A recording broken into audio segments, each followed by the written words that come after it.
ময়ের সঙ্গে সঙ্গে সাইবার অপরাধের পদ্ধতিগুলিও হাইটেক হয়ে উঠছে। আগে সাইবার অপরাধীরা ফোন কল করে প্রতারণা, সাইবার ফ্রড করত, কিন্তু এখন তারাও ব্যাপকভাবে প্রযুক্তি ব্যবহার করছে। তারা এখন জাল ইউআরএলের পরিবর্তে ক্লোন অ্যাপ ব্যবহার করা শুরু করেছে। এমন অনেক অ্যাপ রয়েছে যার মাধ্যমে হ্যাকাররা সরাসরি আপনার স্মার্টফোন এবং ল্যাপটপের স্ক্রিন দেখতে পাচ্ছে। ফলে আপনার সমস্ত গোপন তথ্য নেমেছে তাদের কাছে পৌঁছে যাচ্ছে। সাইবার অপরাধীরা আপনার স্মার্টফোন এবং ল্যাপটপের স্ক্রিন শেয়ার করতে এই অ্যাপ্লিকেশনগুলি ব্যবহার করে আপনাকে এমন অ্যাপস ইনস্টল করতে বাধ্য করে যার মাধ্যমে সহজেই আপনার ডিভাইসের স্ক্রিন দেখতে পারে। এর ফলে আপনি যখন আপনার ফোনে ব্যাংকিং বিবরণ পূরণ করেন তখন তারা সমস্ত তথ্য পেয়ে যায় এবং আপনি এভাবে প্রতারণার শিকার হন।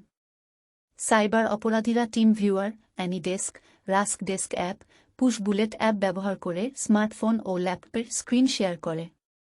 আপনার মনে রাখা উচিত যে কোনো প্রলোভন বা লোভের কারণে আপনাকে আপনার ডিভাইসে এই অ্যাপ্লিকেশনগুলি ভুলেও ইনস্টল করবেন না। আপনি যদি ভুল করে আগেও ইনস্টল করে থাকেন তবে আপনার অবিলম্বে সেগুলি আপনার ডিভাইস থেকে ডিলিট করা উচিত। এছাড়া আরও একটি বিষয় খেয়াল রাখতে হবে। আপনি যদি কখনো বেনামি কল পান তবে আপনার অন্ধভাবে এটি বিশ্বাস করা উচিত নয়।